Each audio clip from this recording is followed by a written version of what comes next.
What is up everyone, Crypto Comrade here, back with another video. In this video today I want to cover another project that I've been invested in for some time now, but I still hadn't promoted it because I wasn't fully confident on the project. I mean, I liked the technology, I liked what their value proposition was, but some things didn't really add up, not regarding the company but regarding the crypto aspect, the tokenomics aspect. But now I'm more confident. Also, the project has been on a positive price trend right now, so maybe it's not the perfect time to enter, but I believe there's still some huge upside to this project. So the project I want to talk about is Vectorspace, okay, also known as Vectorspace AI. So what is this project all about? It's about detecting hidden relationships between data, okay, and training in this specific task, artificial intelligence systems. So what do they mean by hidden relationships between data? They have some examples and they state them very well. But let's first start with about their mission, and then we'll get onto a more specific part of their product. Okay, so I think this phrase summarizes very well why we need this type of projects. Okay, so while data might be the new oil, the data set is the refined gasoline that powers every machine learning and AI operation. So you can have a lot of data, but data really isn't much useful if you can't transform that data into something that is readable, that is usable. So for instance, you could have on a spreadsheet the names of all the football players in the world and all the goals that were scored, but this is a random data. What you need is the sheet to be organized by number of goals scored per player, number of goals scored in each half of the game by the player, in which position do they score, are they better at scoring with their heads, are they better at scoring with their feet. If you are interested in acquiring players, you need this type of information, and you don't need raw data, because raw data is unusable. Okay, the number of goals isolated and the name of the players isolated mean nothing. You need to have that data baked into something that you can read and can be useful to you. Okay, and this is where they come in. They take on huge amounts of data and they make the data usable, readable, and put into something that you can make use of. Okay. And how can we use this data, and what type of data are we talking about?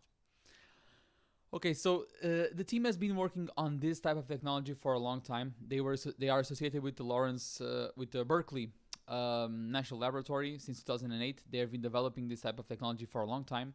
The technology is not open source, so this is usually for us crypto nerds, this is a little bit of a red flag. Not really a red flag, but we always enjoy that the code is open source so that everyone can review it. However, I would understand this decision, because if you have been working on something for a long time and it's something that can make a lot of people a lot of money, you might want to keep it closed source so that only you can reap benefits from it. I can understand that. Okay. One of the things that was putting me back from investing in this project and that was holding me from recommending it was I couldn't fully understand why we needed this crypto in this project. I understand the need for data sets, the need to refine data and to to make data usable, but where does the crypto part come in? Why can't you build something like this without a token? Why do you need a token? And what's the use of having a token for us investors? And they talk about it on the paper. We're going to read it in a little bit. But they talk about data lineage, okay? Data lineage and data provenance. They will use blockchain to hash the data so that the data is always traceable. Everyone knows if it has been tampered with, if it has been modified. And that's the big benefit of using blockchain for this type of use case. So data, you will always be, if you buy a data set from them, you will always be able to know who changed it, if someone interfered with it, if someone along the way tampered with the data. So data will always be secure, safe, and you can have provenance guaranteed. Okay, what type of data can they process? Of course, they can process a lot of data. They are mostly focused on some particular types of data. they have a big focus on biosciences because their founder worked on genetics, and so they have a big focus around biosciences. Okay, as you can see here, they showed an example using the COVID-19 data.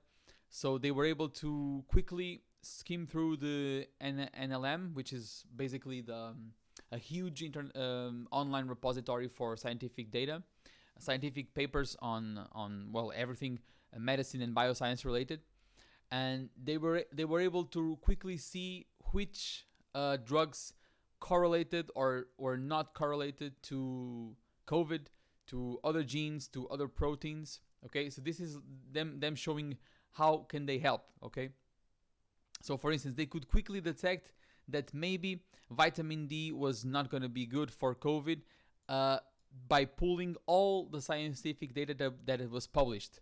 Uh, if you're not on this type of field, you don't have a clear picture about it. But the amount, the volume of data and scientific literature that is published every day is astonishing. Okay, and for a human being, it's impossible to keep track of everything.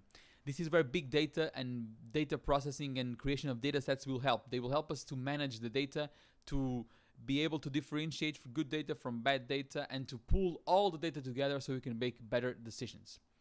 But one of the points that they will be focusing on is creating data for investment. Okay, and this is where most of their revenue model will come from. They talk a lot about this, which are thematic baskets. So they can just like I showed you for COVID, they can do the same for stocks. Okay, and they with this type of data and the managing of the data, they can create data sets that can help you and help investors who decide to buy the data sets create thematic baskets that they can invest in. For instance, let's say that the classic story about who made the most money during the gold rush. It was not the gold miners. It was the people selling the shovels and the pickaxes. Okay, which is kind of a fun story.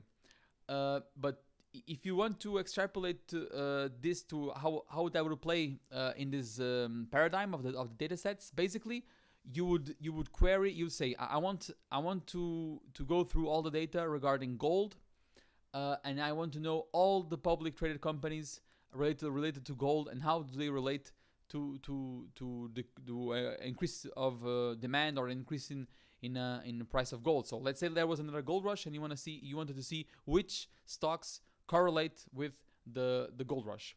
Okay, and what you would see is that, of course, the gold mining stocks would, of course, correlate, but you will see also that there was a correlation with the companies that produce shovels and pickaxes, and that would let you in on what they call the hidden relationships. Okay, the hidden relationships between data, equities, cryptocurrencies. Okay, they will enable you. They will try to give you an edge if you buy this product from them. Give you an edge on investing by creating alpha. You'll be able to, using huge amounts of data, to understand what can be taking an edge that is not clearly seen just by looking at things. Okay, they will process the data and give you something that is hidden, that is an edge to other players. Okay, this is where their main advantage comes from. Okay, now regarding another thing that got me a little bit, I mean, not worried, but I always find it suspicious when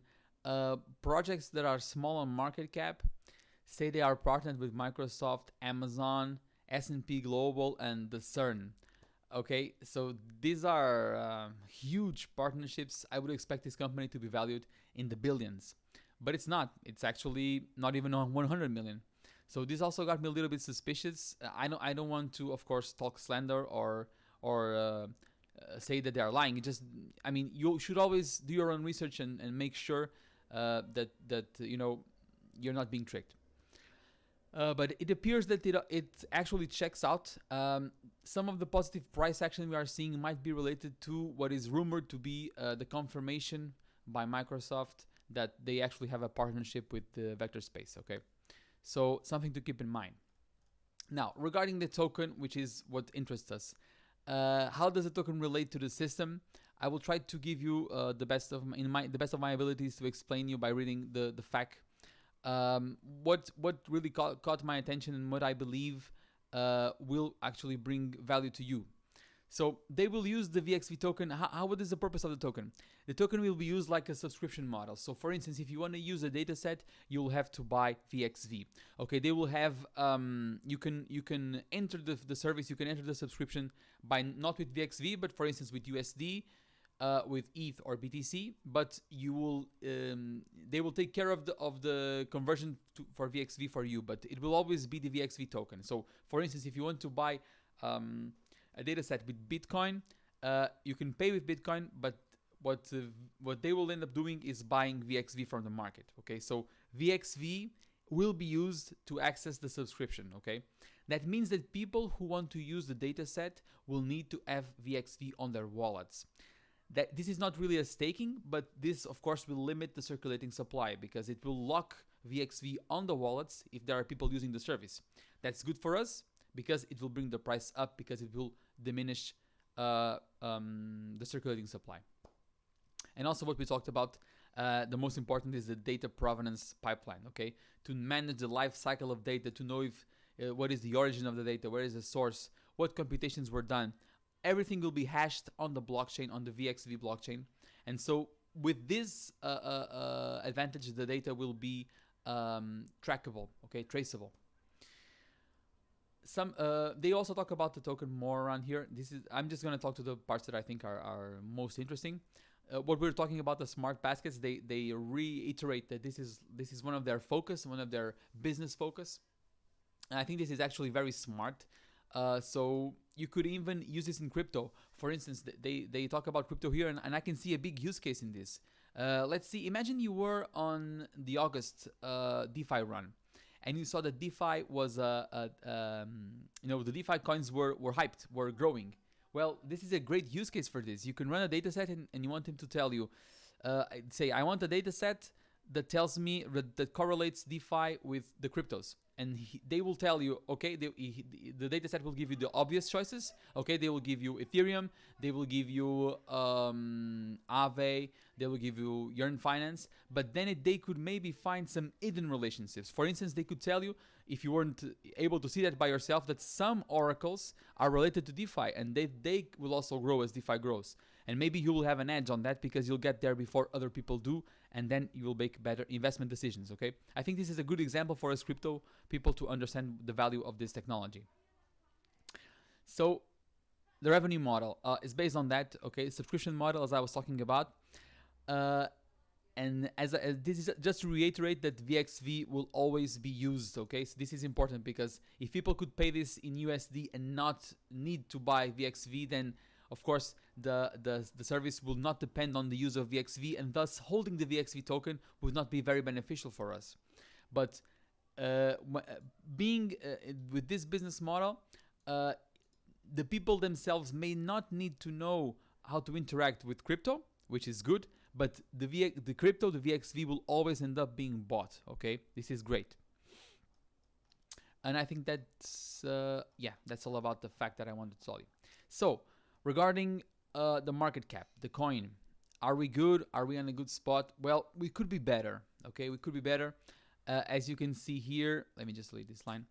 It has been on a rise, okay? Steady. It was in an accumulation phase right here, which could have been a good time for us to get in, right around here maybe. You know, well, whatever. You get the idea. It's forming a triangle. And it broke up, okay? Now, is this at a good time to get in? That's the question. I will never be able to tell you for sure, but I would say, as always, not financial advice, my personal opinion. This is what I'm doing. And what I will be doing is dollar cost averaging. Maybe I'll buy some here, and then I'll wait maybe for them to retest this this previous resistance and turn it into support. Okay, maybe around here 1.7. I've actually bought a little bit back here. 0.25 cents, so it was around here, but just a little bit. And now I'm expecting it to grow very much because it's gaining attention. So this might be a good time to get in, to catch the train, or maybe you're already too late. I think there's still space to grow, but as always, not financial advice, just my personal opinion. So the market cap is still below 100 million. So given the current conditions that we are in a bull run, this is still considered, at least in my point of view, a small cap. Okay.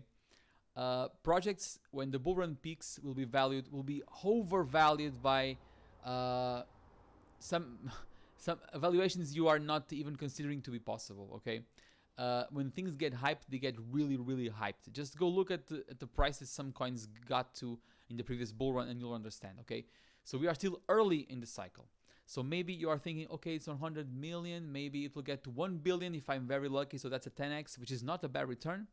But maybe you're looking for a very small gems. I think 1 billion is reasonable if they can really get going and they can pull what they say they are trying to pull. 1 billion is pretty reasonable. It's not overvalued, but it will get overvalued if it does well. So if it reaches 1 billion, it will not be difficult for it to reach 5 billion or 10 billion. Okay, right now that might seem ludicrous, but just go look what happened in 2017 and you'll understand. Also, one big plus about this is that there's no more tokens to be released, almost no more tokens. So the circulating supply is almost equal the total supply. Okay, so this is good. This means that we won't have dilution, meaning that no one can dump on us, which is great. So that's it for Vectorspace. It will go right here on my list of the price predictions. We are doing pretty well. So far, we are almost at 4x globally. Pretty good. I think we'll go much higher than this. So VXV currently, I think it will at least hit the $10. Maybe if we're very lucky, hit 40. As always, I won't be taking profits. I won't be waiting for the $40 to take profit. I will take profits along the way because you will never be able to time the top. Okay, so if you are not able to time the top, the best thing you can do is to slowly exit as things are going up. Okay, of course you won't maximize your returns, but you'll get some pretty good returns. If this goes from $2 to $10, you've basically done a 5x on your money. Okay, so that is not something you can call a bad return on investment. So I think instead of being greedy, be grateful for what you have. That's my big take on crypto, and that's what I'm doing. Okay, so thank you very much for watching, and I'll see you next time.